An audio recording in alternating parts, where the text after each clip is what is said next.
Warahmatullahi wabarakatuh. Selamat pagi dan semangat pagi untuk kita semua.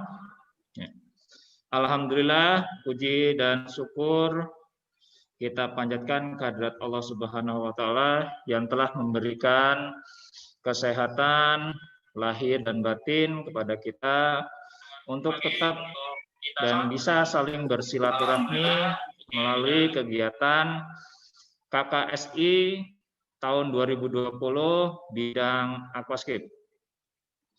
Pada Bapak dan Ibu serta adik-adik sekalian, tak lupa juga marilah bersama-sama kita sanjung agungkan salawat serta salam kepada Nabi kita yaitu Nabi Muhammad SAW.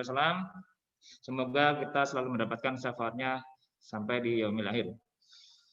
Untuk hari ini kita akan membahas tentang pembibitan dan perawatan tanaman air yang bisa dijadikan untuk dekor aquascape. Nanti akan disampaikan oleh Bapak Ardiana Tresna selaku pemateri dan beliau juga sudah membawa beberapa contoh jenis tanaman yang mungkin nanti bisa diperlihatkan dengan Bapak dan Ibu serta adik-adik sekalian.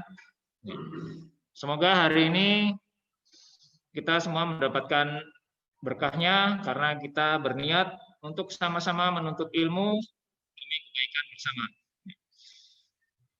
Lebih jelasnya lagi dan lebih lengkap nanti semuanya akan disampaikan oleh Bapak Ardiana Tresna. Ya. Nanti akan menyampaikan beberapa jenis cara pembibitan tanaman. Ada beberapa contoh yang beliau bawa yang paling mudah yang bisa dikembangkan dimanapun. Ya. Kepada Bapak Ardiana Tresna untuk waktu kami persilahkan. Terima kasih Pak Wasis atas kesempatan hari ini. Tentunya sebagai saya dapat bertemu dengan para peserta KKSI, baik kepada Bapak Ibu pembimbing maupun para seluruh siswa peserta KKSI tahun 2020 dengan tema bidang.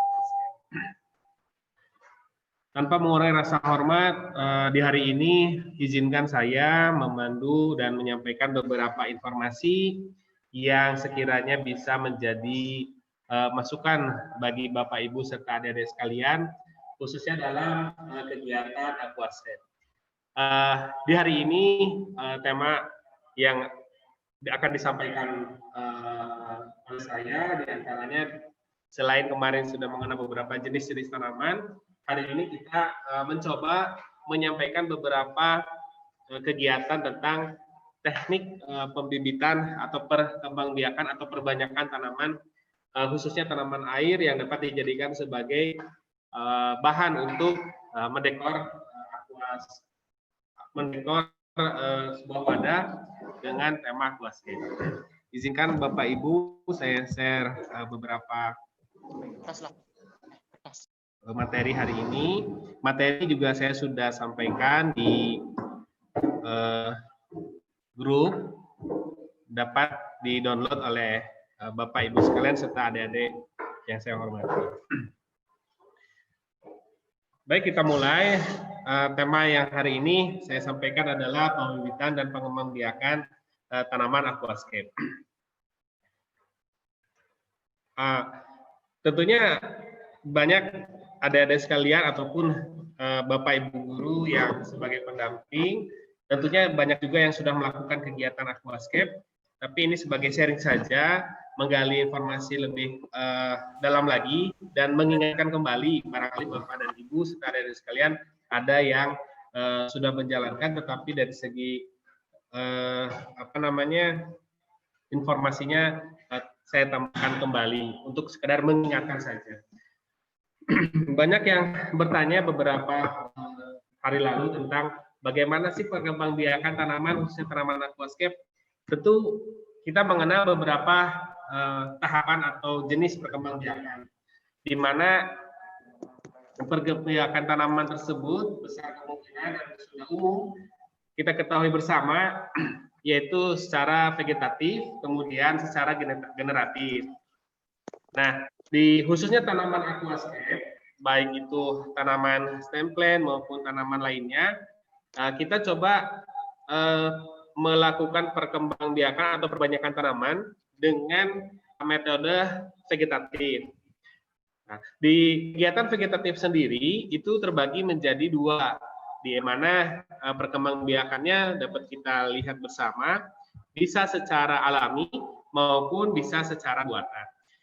Bagaimana sih kegiatan perkembangbiakan tanaman secara alami? Tentu kita ketahui bersama dan banyak literatur juga yang menyebutkan bahwa perkembangbiakan tanaman secara vegetatif bisa melalui akar, kemudian spora. Ada juga beberapa jenis tanaman yang melakukan perkembangbiakan dengan umbi, kemudian juga ada dengan tunas, kemudian ada juga dengan stalagma. Nah, pada kebanyakan tanaman aquascape khususnya perkembangbiakannya dilakukan dengan cara pemisahan rizom atau akar yang dimilikinya, sehingga perbanyakan tanaman dirasa cukup mudah secara harfiahnya tanpa perlu kita bantu pun secara alaminya mereka dapat berkembang biak atau memperbanyak diri dengan kegiatan secara vegetatif. Kemudian selain pengembangbiakan secara vegetatif alami, dapat juga dilakukan vegetatif secara buatan. Nah, kita ketahui bersama pula bahwa kegiatan memperbanyak tanaman secara vegetatif buatan itu bisa dengan menggunakan stek, dilakukan secara stek, kemudian penyambungan, bahkan juga beberapa jenis tanaman dapat dilakukan secara pencakokan. Namun, untuk kegiatan jenis tanaman aquascape sendiri, sebagian besar dilakukan dengan metode stek, baik itu stek batang khususnya bagi tanaman-tanaman yang tanaman yang dijadikan sebagai tanaman latar, ya, tanaman latar atau sebagai tanaman background. Nah, selanjutnya beberapa tahapan yang bisa dilakukan atau bisa diikuti untuk memperbanyak jenis tanaman, khususnya tanaman aquascape. Di mana beberapa ada di sini saya sampaikan ada sedikitnya 6 faktor penting yang dapat dijadikan sebagai acuan dalam membuat atau mengawali melakukan kegiatan pembibitan tanaman. Yang pertama, tentu kita ketahui bersama bahwa kondisi alamnya di tanaman-tanaman air, khususnya tanaman aquascape, itu lokasinya memang jauh dari tingkat pencemaran, baik itu pencemaran secara pada air, kemudian tanah, maupun kondisi pencemaran pada udara. Beberapa mungkin rekan-rekan atau adik-adik sekalian sudah melakukan pencarian atau hunting di beberapa tempat, baik secara alami maupun di beberapa galeri yang ada di daerah sekitar. Tentu sudah bisa menganalisis kiranya kondisi seperti apa, tanaman jenis apa yang bisa diambil atau dikembangbiakan sesuai dengan karakteristik masing-masing. Tentunya tanaman tersebut memang tidak tumbuh di di kondisi tingkat pencemaran yang tinggi. Walaupun ada beberapa tanaman air yang memang dia dapat hidup di kondisi perairan yang tingkat pencemaran sedang hingga tinggi. Beberapanya diantaranya yang sering saya jumpai itu seperti eceng gondok, kiamang, dan lain sebagainya. Tetapi itu dijadikan sebagai tanaman, bisa dikategorikan tanaman aquascape, tetapi berada di permukaan. Kemudian yang selanjutnya persiapan wadah dan media. Tentunya di kondisi alam, bahwa tanaman-tanaman yang banyak kita jumpai itu dapat tumbuh di substrat atau media berupa tanah, kemudian arang, bahkan kita modifikasi, kita coba lakukan pembibitan secara dengan bantuan manusia, itu kita bisa mengganti tanah itu dengan media lainnya seperti sekam, rock wool, pakis, kemudian sekam, kemudian juga arang sekam, kemudian batok dan lain sebagainya. Nah, yang mana kondisi tersebut kita upayakan semaksimal mungkin menyerupai kondisi alaminya. Kemudian juga selain wadah, tentu kita harus dipersiapkan adalah medianya, baik itu pupuk, kemudian pupuk organik maupun pupuk anorganik, yang jelas nutrisi yang dibutuhkan bagi tanaman tersebut kita suplai dari luar. Selanjutnya di kegiatan pengembangbiakan tadi dijelaskan di pendahuluan bahwa secara umum tanaman-tanaman usia tanaman yang dalam Plantidae pengembangbiakan dilakukan dengan secara vegetatif. Kalau misalkan kita akan melakukan kegiatan pengembangbiakan, baik pengembangbiakan secara vegetatif alami maupun pengembangbiakan secara vegetatif buatan. Tahap selanjutnya setelah kita menentukan beberapa jenis pengembangbiakan, kita lakukan penanaman atau istilah kekiniannya kita sering juga para aquaskeeper menyebutkan dengan kegiatan planting. Nah, kegiatan penanaman ini, tanaman tersebut dapat ditempatkan langsung pada medianya. Seperti jika dilakukan proses penanaman dengan metode stek, maka tanaman tersebut yang sudah di stek itu bisa langsung dimasukkan ke dalam media berupa tanah ataupun lumpur yang memang sudah menyerupai kondisi alaminya. Selain kondisi media lumpur atau tanah juga dapat dilakukan pada media substrat seperti pengikatan pada bebatuan, kemudian pengikatan pada kayu, dan pengikatan kepada media-media lain yang memang sifatnya disesuaikan dengan karakteristik tanaman tersebut.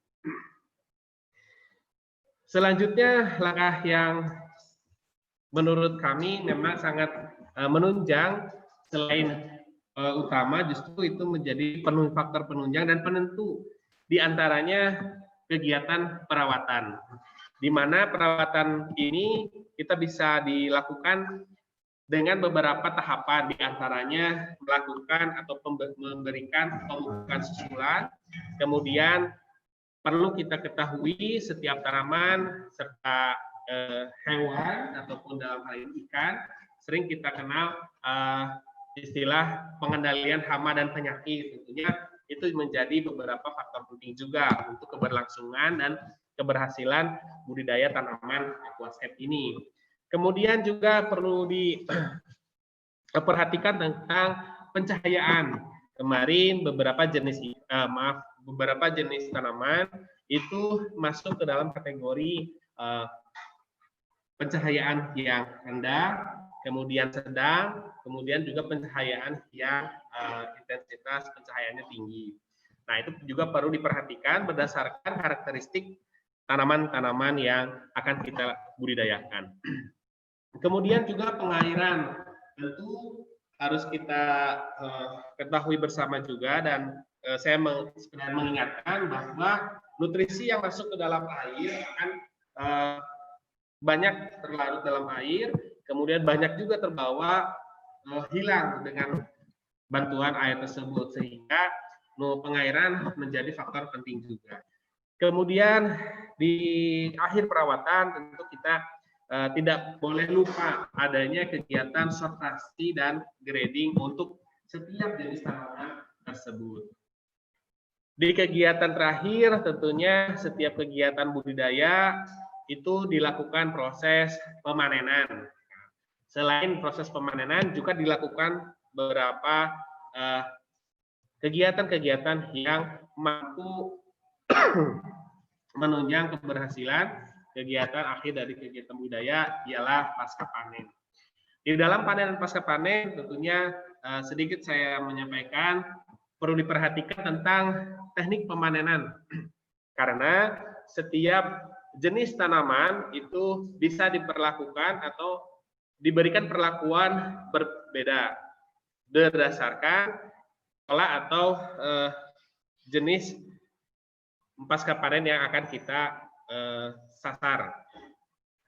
Kemudian juga setelah dilakukan pemanenan, kita lakukan sortir kembali, kita lakukan pencucian, kemudian beberapa jenis tanaman pada saat proses distribusi tentu harus dilakukan proses pengeringan. Setelah pengeringan dilanjutkan dengan pengemasan, setelah pengemasan, pelabelan, packing, dan distribusi. Nah, penentuan lokasi, yang pertama penentuan lokasi harus mudah diakses, baik itu secara transportasi maupun mudah dalam sarana dan prasarananya. Selanjutnya, kondisi perairan itu harus terbebas dari limbah, baik itu limbah rumah tangga maupun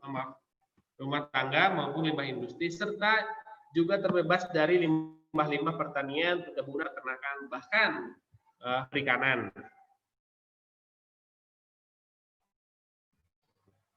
Kemudian disesuaikan juga dengan persyaratan hidup tanaman tersebut, di mana kondisi tadi disebutkan di awal, kondisi air, kemudian nutrisi, kemudian suhu atau temperatur, serta kelembapan dari kondisi perairan sekitar, atau kondisi ruangan, kondisi greenhouse, kondisi udara yang ada di sekitar area budidaya tanaman aquascape. Kemudian yang terpenting juga karena kita melakukan kegiatan budidaya, tentu harus ada beberapa operator yang mampu memelihara, kemudian mampu memanage operasionalnya, baik itu dari mulai persiapan hingga proses pendistribusian. Nah, di persiapan wadah perlu kita ketahui bersama, ada beberapa jenis yang memang alaminya dia hidup di dalam air.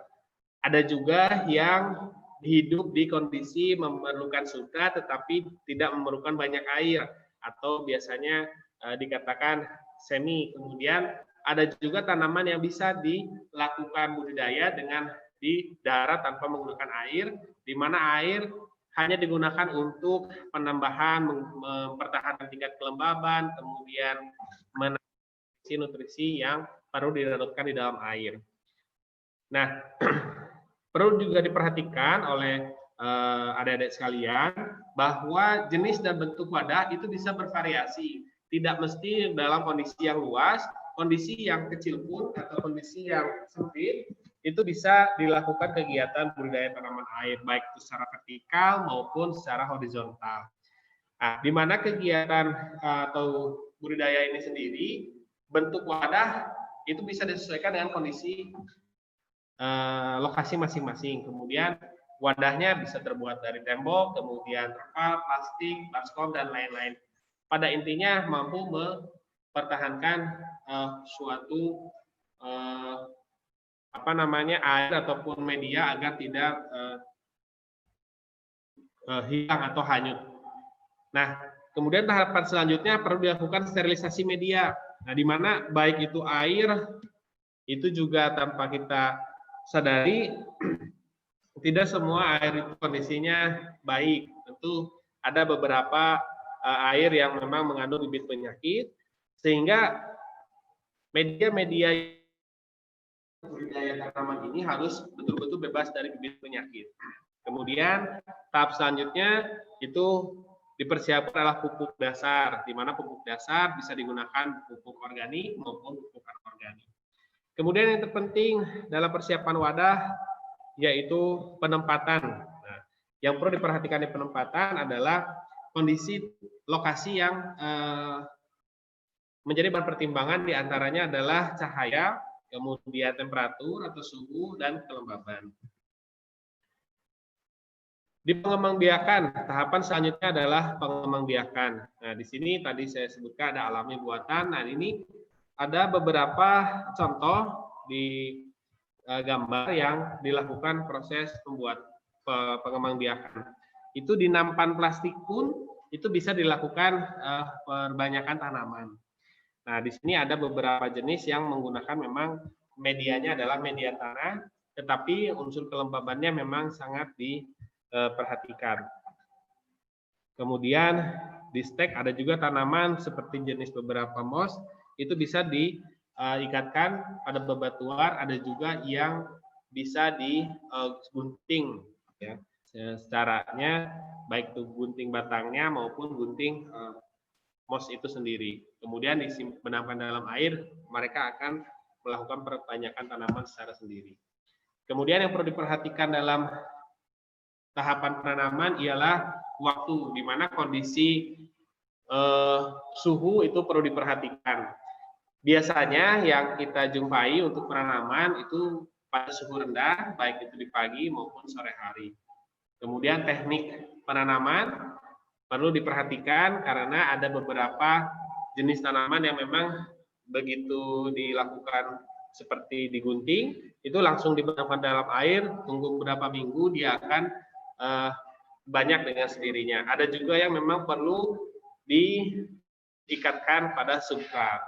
Kemudian juga kondisi tanaman. Nah, sama pada umumnya untuk kondisi tanaman itu adalah kondisi tanaman yang sehat dan usia yang cukup.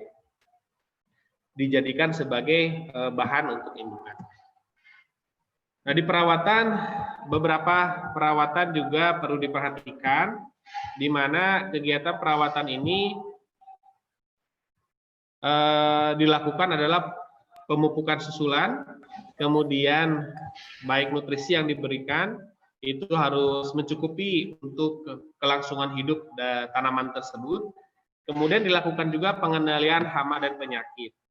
Hama dan penyakit yang banyak menyerang pada jenis tanaman itu seperti jamur, kemudian untuk penyakitnya jamur, kemudian tanaman hamanya adalah ulat, sehingga itu menjadi hal yang perlu dilakukan pencegahan dan pengobatan.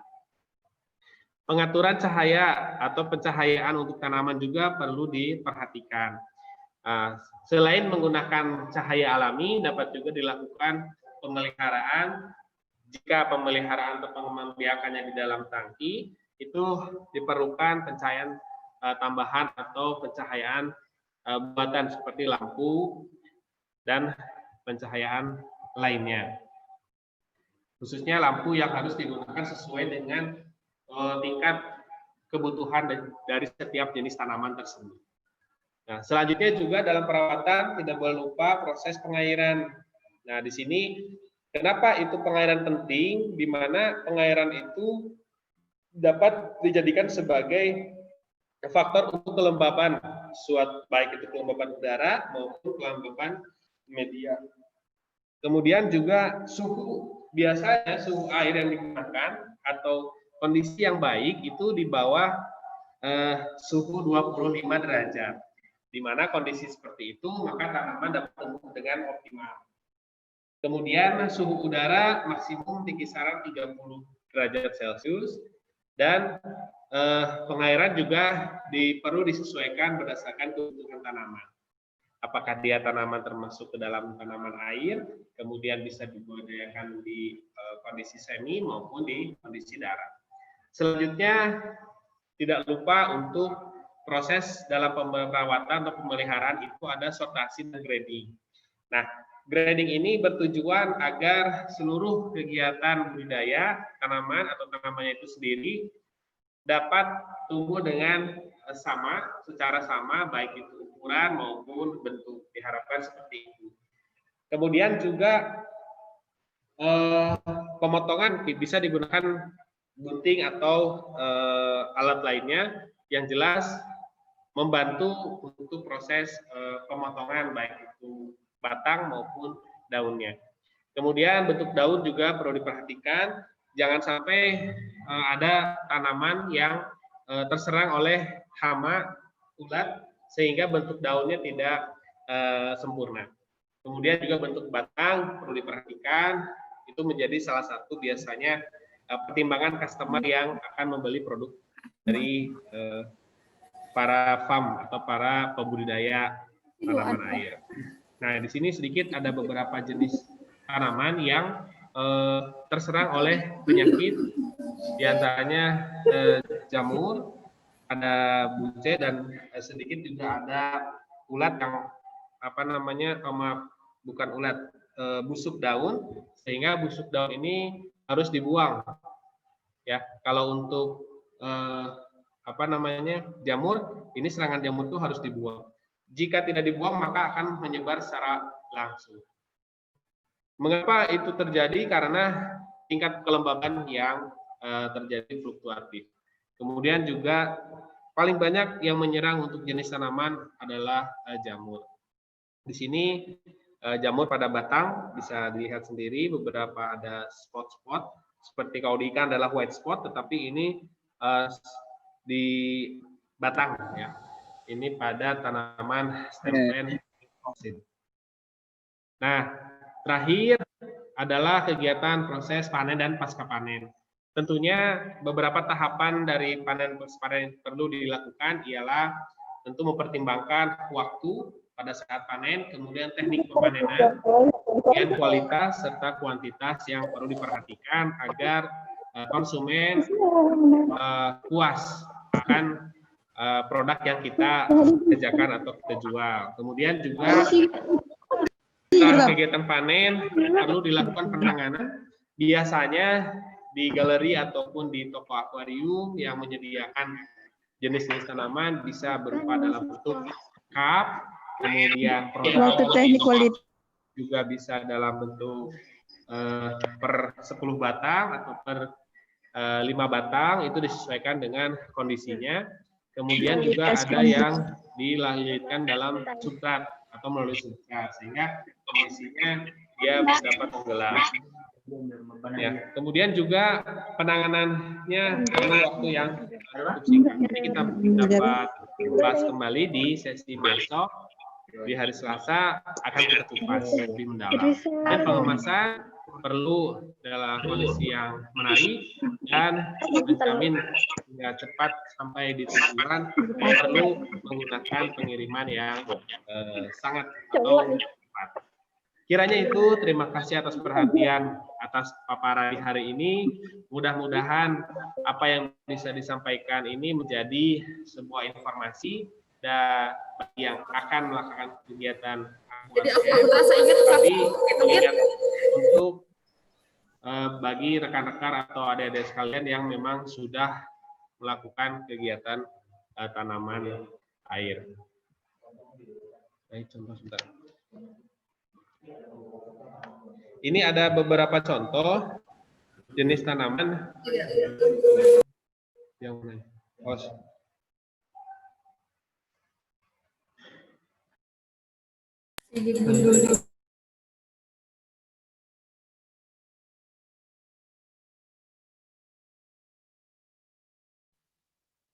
Videonya nggak mau ya?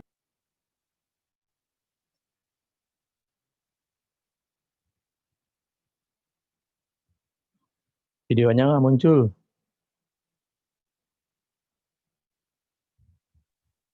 Hayo, kenapa anda muncul? Hayo. Sebentar. Bukan video tapi live ini, Mas. Lihat live video. Hayo, YouTuber.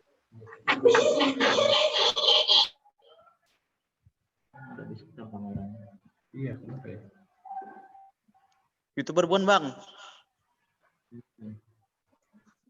Video. Konten kan, masuk konten.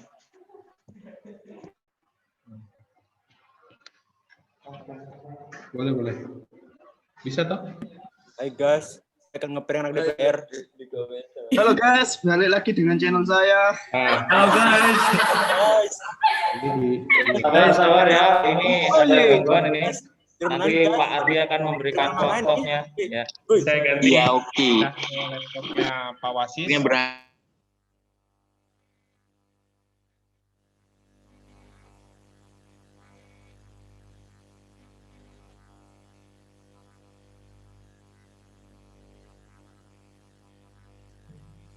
Saya pindah ke laptopnya Pak Wasis. Mohon maaf, mohon izin atas kendala teknisnya.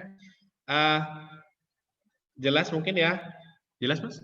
Nah, ini ada beberapa jenis tanaman stem plant yang bisa kita lihat. Sebentar, ini seperti tanaman yang saya pegang. Ini adalah tanaman bulu burung beo ya. Kalau kita didengar jualnya, kalau istilahnya nama ilmiahnya itu sebentar.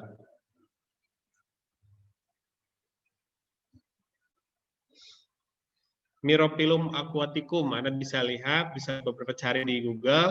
Ini juga dijadikan sebagai tanaman stem plant yang banyak digunakan oleh para aquascape.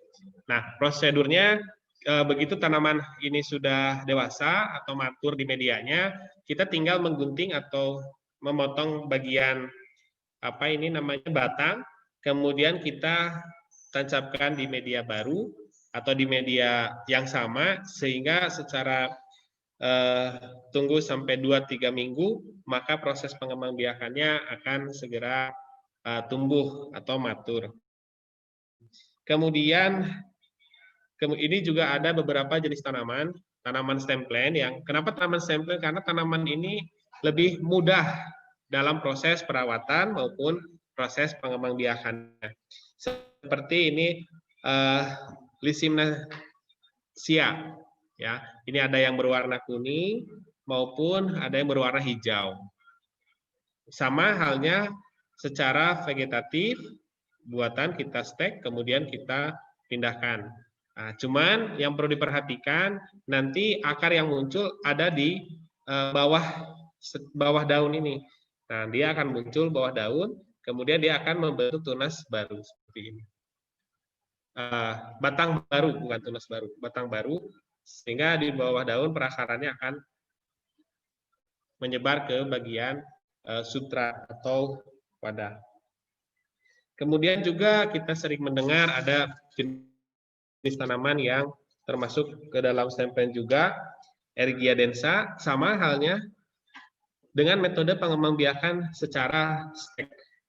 Kemudian kita tancapkan di media lain, kemudian tunggu sampai dia matur, dan tentu harus menjaga nutrisi dan kelembabannya agar kondisi pertumbuhannya secara optimal. Mungkin tanaman-tanaman ini banyak kita jumpai di beberapa galeri dan juga banyak jumpai beberapa foto-foto mungkin para YouTuber ataupun yang lainnya, beberapa jenis tanaman yang sudah banyak dibudidayakan.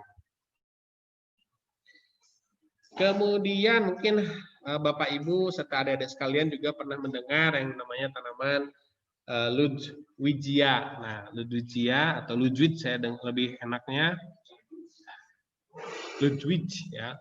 Ini juga sama, tanaman tersebut prosesnya dengan stek. Tapi pada idealnya untuk ketinggian batang itu biasanya di kisaran 8-10 cm sehingga baru proses stek dapat dilakukan. Sehingga kalau pendek khawatir jumlah akarnya atau tanaman tersebut belum cukup ya, belum dewasa.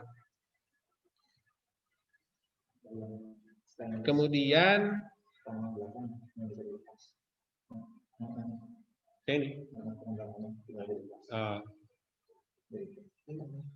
ini juga ada beberapa tanaman latar, tetapi tanaman ini banyak kita jumpai dengan media air, ya, pengembangbiakan di dalam air. Kalau tadi beberapa jenis stem plant kita dapat lakukan di media darat, seperti kalau di dalam air itu seperti anubias, itu bisa dalam air ataupun semi. Kemudian tanaman buce itu juga bisa semi.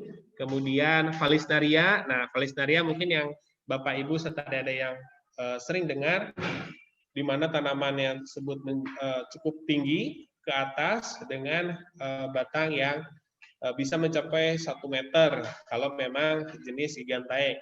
Nah, ini perkembangbiakannya adalah pemisahan rizom atau pemisahan akar.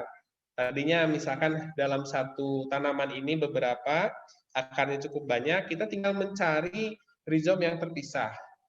Kita pisahkan, nah seperti ini. Setelah kita pisahkan, baru kita tanamkan pada rokul atau arang ataupun arang sekam, kemudian baru kita simpan di kondisi air. Ya, dia harus terendam kalau beberapa jenis Vallisneria. Tidak boleh tanaman darat.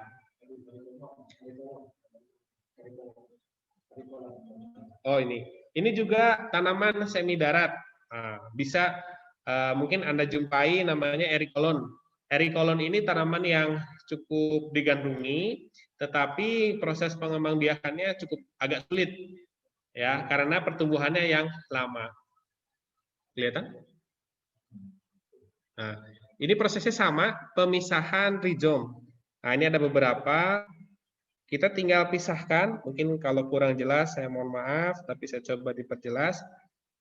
Ini tinggal Anda atau adik-adik atau para peserta tinggal membuka, nah, memisahkan rizomnya. Ini baru bisa masukkan ke dalam pot atau substrat lainnya. Sehingga dari satu, istilahnya satu dapur, ini bisa dijadikan beberapa jenis tanaman. Hanya tentu proses yang terbaik hingga menunggu indukan itu menjadi dewasa. Ya, ini sudah cukup. Ini bisa dilakukan perkembangbiakan secara pemberahan atau pelepasan dapuran rizom. Nah, ini juga kita kenal dengan nama dagangnya kalau teman-teman serta Bapak Ibu sekalian, namanya apa? Kadaka atau Microsorghum yang banyak kita jumpai di beberapa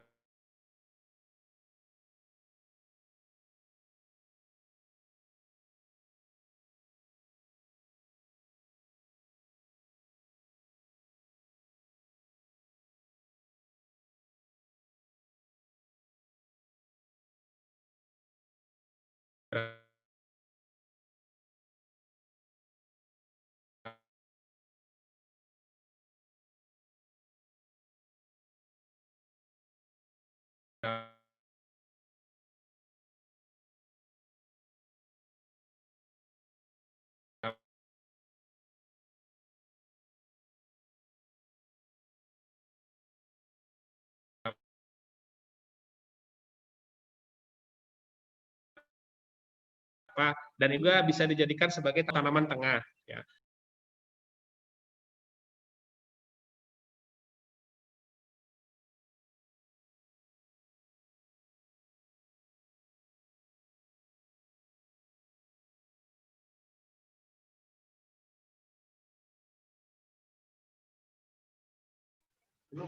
Sudah? Sudah? Sudah ya? Ini juga ada kadaka yang tadi saya coba jelaskan, itu tinggal dipisahkan saja. Nah, kemudian hanya yang perlu diperhatikan ini diikat dengan nilon atau benang boleh, agar akarnya menempel pada substrat. Tetapi jangan mengikat di bagian batang, karena itu bisa mati untuk tanaman kalau tanaman terlalu kuat diikat pada bagian batang. Oh ya. Nah, ini juga banyak tanaman asli Indonesia, diantaranya buce palandra. Ini ada yang masih kecil, tetapi ini sudah cukup karena di beberapa galeri atau beberapa online shop juga menjual dengan menghitung jumlah daun ya. Ini sudah perakarannya sudah bisa, ini bisa dilepas, sehingga dan bisa juga dilakukan pengikatan. Tetapi tanaman ini bisa mengikatkan akarnya secara sendiri pada baik itu kayu maupun batu ataupun batok kelapa, bahkan juga pada substrat yang keras.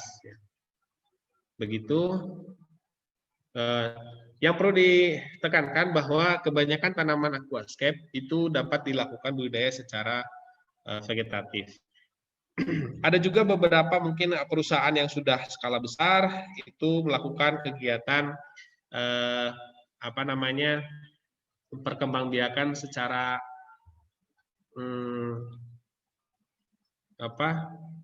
in vitro.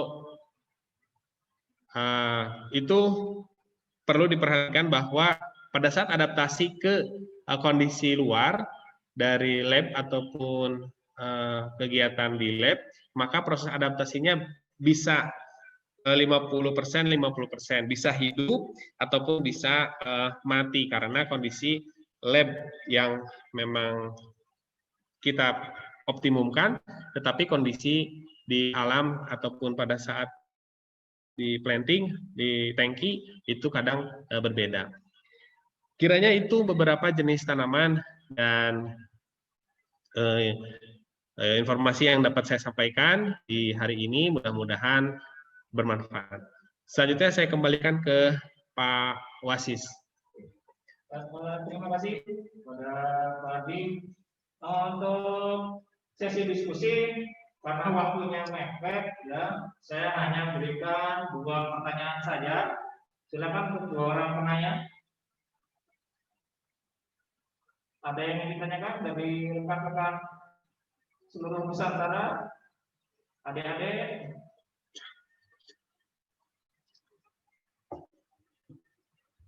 Ada? Oh ini. Mana? Di chat aja di chat. Ada beberapa.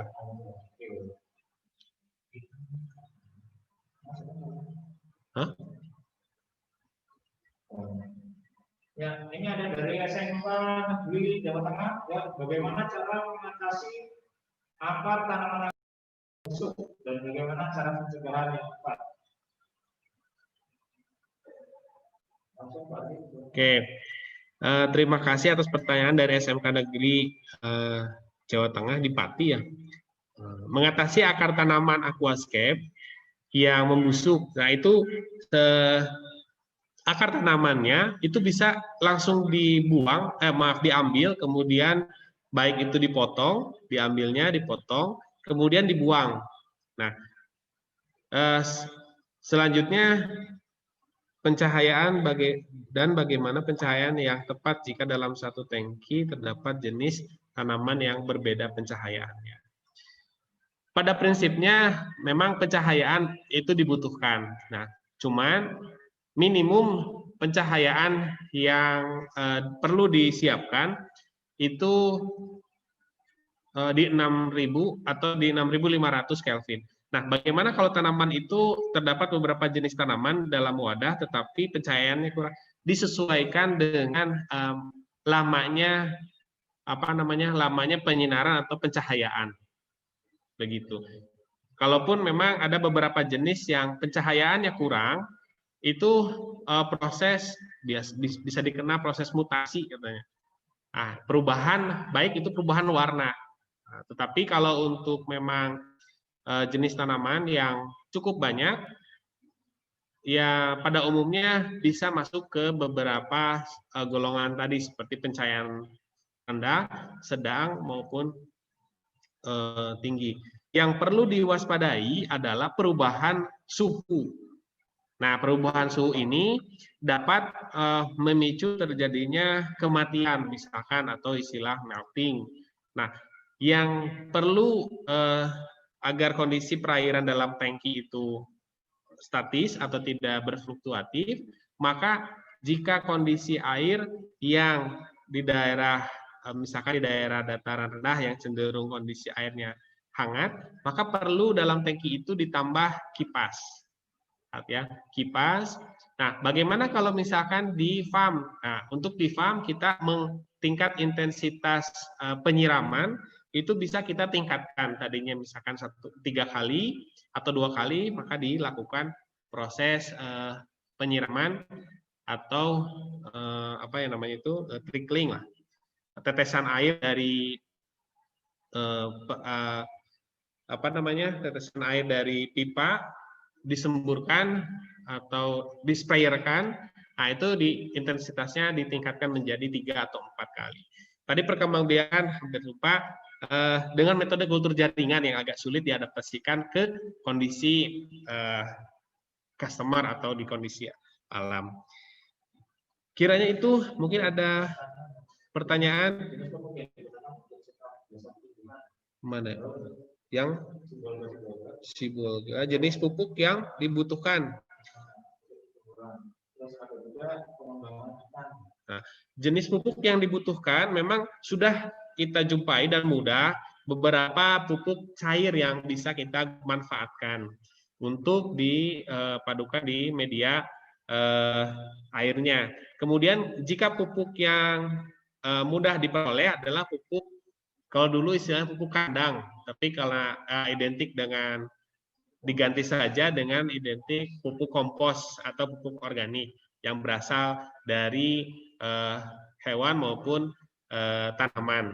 Nah, hanya perlu dilakukan pembumbunan, istilahnya itu perlu ditambahkan bakteri atau itu bakteri mikroorganisme sebagai pengurai, kemudian nanti ditambahkan atau dicampurkan pada medianya, khususnya media tanah kalau menggunakan pupuk organik. Tetapi kalau misalkan untuk penggunaan media pupuk yang bagi tanaman yang di air, maka media tersebut cenderung digunakan media cair. Karena yang perlu diwaspadai untuk kondisi perairan itu juga perlu parameter kimia ataupun fisika air itu perlu diperhatikan. Biasanya yang sering kita jumpai untuk beberapa jenis tanaman yang mudah dibudidayakan itu ppd kondisi air yang dengan nilai TDS-nya rendah, bisa sampai 25 sampai kurang lebih 100 ppm. Nah, itu untuk beberapa jenis pupuk. Dan pupuk pun bisa dicari di pasaran yang jelas kandungan nutrisi mikro dan makronya terpenuhi untuk pertumbuhan tanaman air. Ada lagi untuk penumpukan apa? Rembang. Hanif.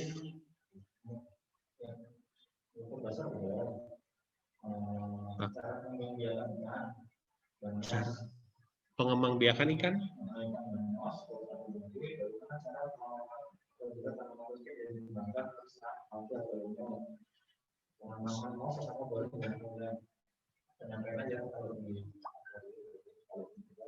Oke, untuk tanaman air untuk moss itu biasanya proses pengembangbiakannya itu diikatkan pada substrat seperti batu, batok, dan lain sebagainya.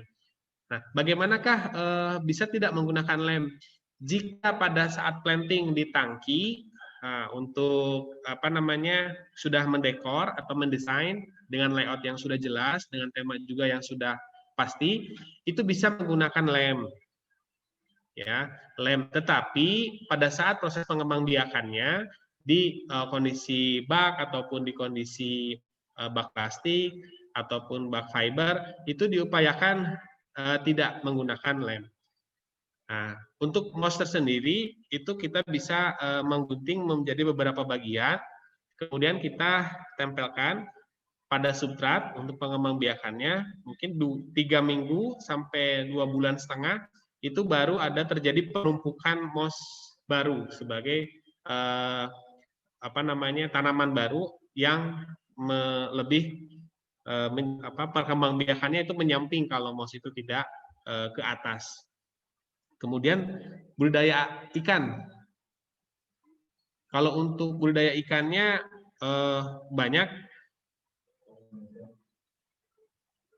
baik secara untuk ikan memang dipijahkannya bisa di dalam seperti pelatis, itu paling mudah untuk proses pemijahannya, baik itu di tangki maupun di wadah. Kemudian juga beberapa jenis udang itu juga sangat mudah di proses pengembangbiakannya. Yang jelas untuk proses pemijahan yang perlu diperhatikan adalah kualitas airnya. Karena tidak semua kondisi air itu baik untuk proses pemijahan ikan. Begitu. Mengecek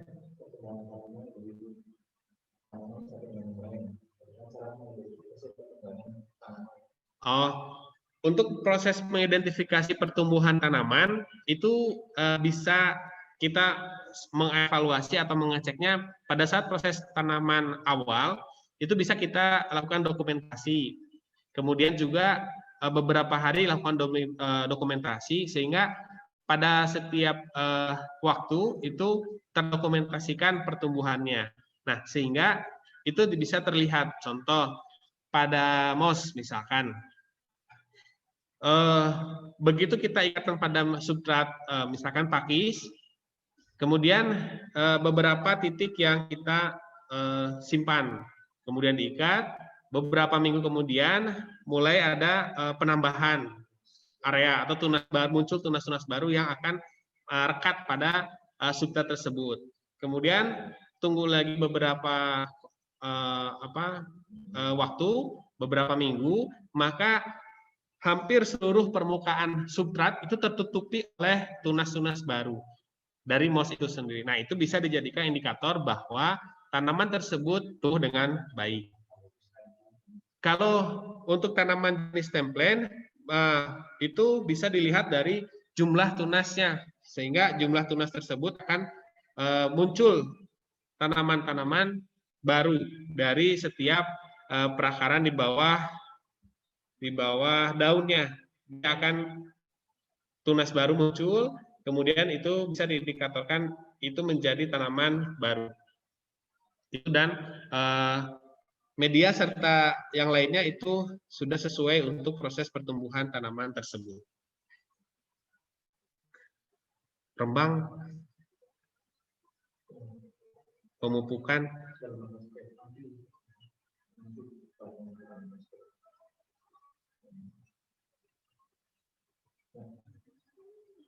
berapa lama ya? Itu dari materi yang sudah menyampaikan, berhubung waktu kita hanya sampai pukul 11 ya. Jadi kita cukupkan untuk materi hari ini.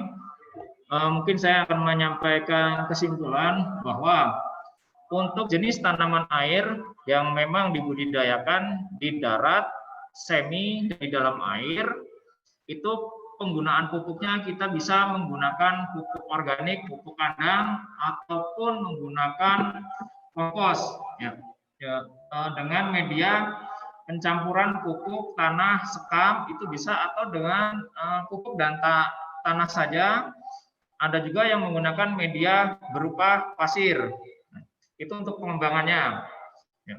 Kalau untuk dimasukkan ke dalam akuarium, terlebih dahulu sebaiknya memang kita lakukan adalah aklimatisasi tanaman atau penyesuaian tanaman menjadi tanaman darat menjadi tanaman air. Itu yang bagus di akuarium. Kenapa? Karena tanaman darat yang sudah kita masukkan ke dalam air, yang sudah disesuaikan, begitu kita masukkan ke dalam akuarium, dia lebih cepat pertumbuhannya, ya, tidak mengalami pertumbuhan yang lambat. Kalau dari darat langsung dimasukkan ke dalam akuarium, itu biasanya penyesuaian terlebih dahulu, baru mereka akan berkembang. Jadi untuk tanaman air, cara budidayanya kurang lebih bisa menggunakan air semi air dan juga di darat. Karena tipe tanaman tersebut berbeda-beda. Ya. Untuk hari ini mungkin cukup sekian, dan terima kasih kepada rekan-rekan seluruh Nusantara, seluruh Indonesia.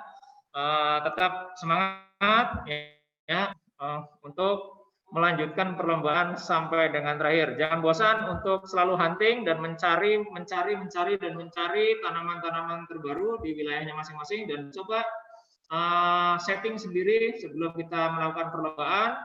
Itu saja untuk hari ini. Tetap semangat. Saya akhiri. Wassalamualaikum warahmatullahi wabarakatuh.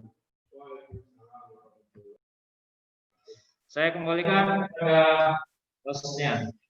Bu Iya, silakan. Ya, siap. Terima kasih banyak tim dari SMK PPN Tanjung Sari, Pak Wasis dan Pak Ardiana Tresna selaku pemateri hari ini. Alhamdulillah sesi hari ini berjalan dengan lancar. Sangat bermanfaat bagi para peserta pengkayaan materi, pengkayaan ilmu, sharing sama-sama. Tetap semangat untuk melaksanakan kegiatan KKS-nya sampai akhir. Betul kata Pak Wasis, jangan bosan. Semoga kita semua dapat memaksimalkan kegiatan KKS ini sesuai dengan kriteria yang telah ditentukan. Baiklah, terima kasih semuanya.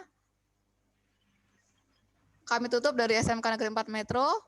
Mohon maaf apabila ada kesalahan. Wabillahi taufiq wal hidayah. Wassalamualaikum warahmatullahi wabarakatuh. Waalaikumsalam warahmatullahi wabarakatuh. Mana ini? Kemana live-nya? Kemana ini? Kalau nggak pakai yang punya sendiri itu begini.